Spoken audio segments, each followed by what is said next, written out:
Dan silahkan, Anda bisa coba ini, negosiasi kecil-kecilan dengan anak Anda ketika mau liburan misalnya, gunakan ini. Assalamualaikum warahmatullahi wabarakatuh. Halo, ketemu lagi dengan kita di sini. Ibnu Dwinandoro Gunarsa. Insya Allah hari-hari kita cerah. Mohon maaf, kita baru posting lagi sekarang. Tapi hari ini kita akan membahas tentang teknik negosiasi. Sebetulnya banyak sekali cara-cara untuk melakukan negosiasi dan ada kursusnya khusus. Ya alhamdulillah kita pernah mengikuti kursusnya juga dan ya meski agak sedikit mahal, tetapi itu sangat berguna sekali bagi kita. Ya kebetulan kita dapat dari kantor dan kita akan share sedikit. Walaupun ini juga sudah kita kolaborasi dengan kondisi-kondisi yang aktual sekarang. Oke, supaya nggak lama-lama kita akan membahas poin-poinnya saja. Ya, tetapi kita bisa aplikasikan ini. Insya Allah bisa Anda langsung aplikasikan. Oke? Bismillahirrahmanirrahim. Jadi yang pertama, ketika sebelum Anda melakukan negosiasi, yang pertama Anda harus mengetahui arsitekturnya dulu. Ya, Anda harus mengetahui arsitekturnya dulu. Kenapa arsitektur itu harus diketahui? Jadi arsitektur ini sangat penting untuk membuat konsep. Sebelum Anda melakukan negosiasi, Anda harus buat konsepnya dulu. Ya, kira-kira apa yang akan saya sampaikan. Kemudian klien saya seperti apa. Kemudian kalau saya utarakan seperti ini, dia akan menolak atau kemungkinan dia akan menerima.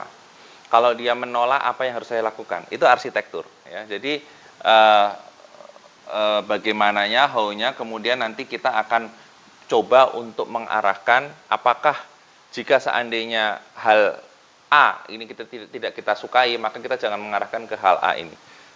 Tapi kalau kita mengarahkan atau klien kita ternyata inginnya di B, ini masih oke. Ya. Tapi sebenarnya objektif kita adalah ke yang bawah ini misalnya. Jadi ada option A, B, dan C. Ya, jadi dalam negosiasi itu ada tingkat tertinggi, tingkat terendah, dan tingkat negosiasi. Ya, artinya tidak terlalu atas, tidak terlalu tinggi, tetapi dicapai kata-kata sepakat. Nah itu kadang-kadang dia berada di tengah. Nah seberapa besar kita akan menuju ke area tengah ini, inilah yang harus kita bikin arsitekturnya dulu. Ya, ini sangat penting sebelum kita mulai negosiasi supaya kita nggak nervous. Tulis saja di post-it, itu bagus untuk menolong kita bernegosiasi. Tidak terlalu panjang, tetapi oke lah kita tulis dulu yang panjang nggak masalah, tetapi setelah kita tahu poin-poinnya, tulis aja di post-it. Ya, poin-poinnya apa, dan kita mengarahkannya kemana. Kita tentukan titik atas kita tentukan titik bawah kita, dan kita tentukan titik negosiasi kita. Ini kita butuh arsitektur. Kemudian yang pertama frekuensi. Ketika kita sudah menemukan bersama klien, ya, bersama klien, ini sudah berhadapan dengan klien. Kalau ini kita belum berhadapan dengan klien, tetapi yang ini kita sudah berhadapan dengan klien. Oke, kalau ketika kita sudah berhadapan dengan klien atau kita orang yang akan kita ajak negosiasi, pertama dibikin sama frekuensinya. Ya, disamakan frekuensinya. Di dalam teori listrik, jika ada dua generator yang akan kita sambungkan ke dalam satu titik, ke tower begitu ya, maka yang harus disamakan adalah hertz-nya. Ya. Hertz itu apa? Frekuensi. Berapa? Misalnya 50 hertz. Maka ketika dia sama, dia baru bisa disamakan atau dimasukkan ke dalam aliran listrik yang ke rumah kita, ya, aliran listrik yang ke rumah kita tuh.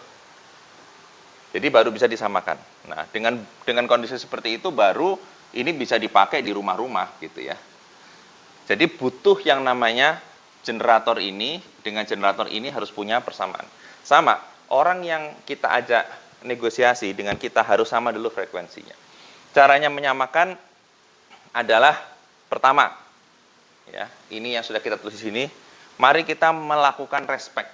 Respect itu artinya apa? Menghargai, menghormati orang yang akan kita ajak negosiasi. Ya. Ini penting sekali bagi kita semua, menghargai dan menghormati orang yang mau kita ajak negosiasi. Kita hormati dulu, artinya kita samakan bahwa kita mengerti apa yang Anda butuhkan, kami mengerti apa yang Anda inginkan, kami mengerti apa yang Anda harapkan, begitu ya. Kita respect dengan keinginan dia awalnya, oke?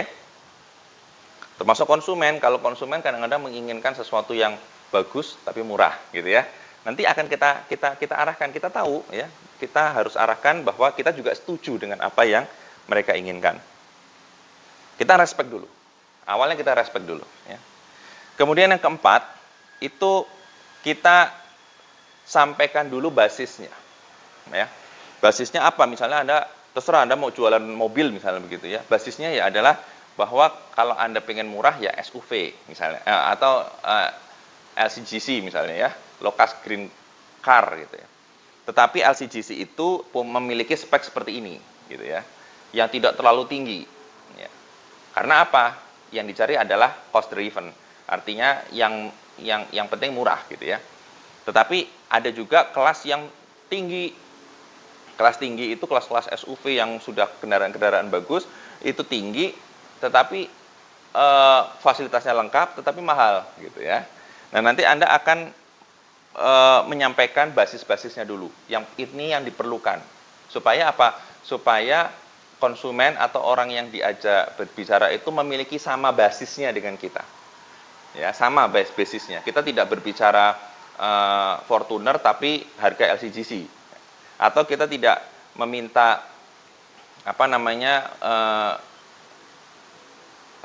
harga yang terlalu tinggi, tetapi ternyata dengan kualitas yang tidak terlalu bagus. Itu juga nanti kita akan menjerumuskan konsumen.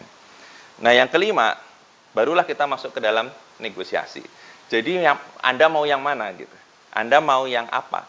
Dari basis yang ada, dari kondisi yang ada, ya, Anda yang mau yang mana?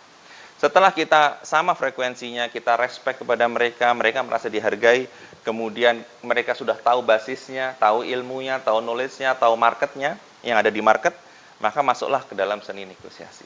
Di dalam negosiasi ini, kita menyampaikan bahwa, ya, terserah Anda mau cost driven atau Anda mau quality driven. Kalau Anda mau cost driven, artinya yang mengendalikan adalah cost, maka pilihlah LCGC. Ketika Anda mau quality driven, maka yang Anda yang inginkan adalah mobil-mobil dengan kualitas bagus, maka yang Anda lakukan adalah pilih mobil-mobil yang mahal, konsekuensi cost. Atau Anda pengen yang sedang-sedang aja, gitu. Sedang-sedang aja itu apa? Sedang-sedang aja itu ya yang secara cost tidak terlalu mahal, tetapi quality ya sudah lumayan masuk, gitu. Ya.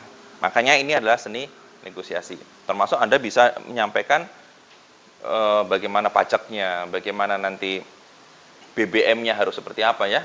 Karena kan mobil-mobil mahal itu bukan hanya mahal pada saat beli, tetapi BBM-nya mungkin mahal karena harus menggunakan spek bensin yang tinggi, atau pajaknya juga otomatis mahal karena dia pajaknya pasti akan lebih tinggi daripada LCGC atau mobil-mobil yang lebih murah harganya.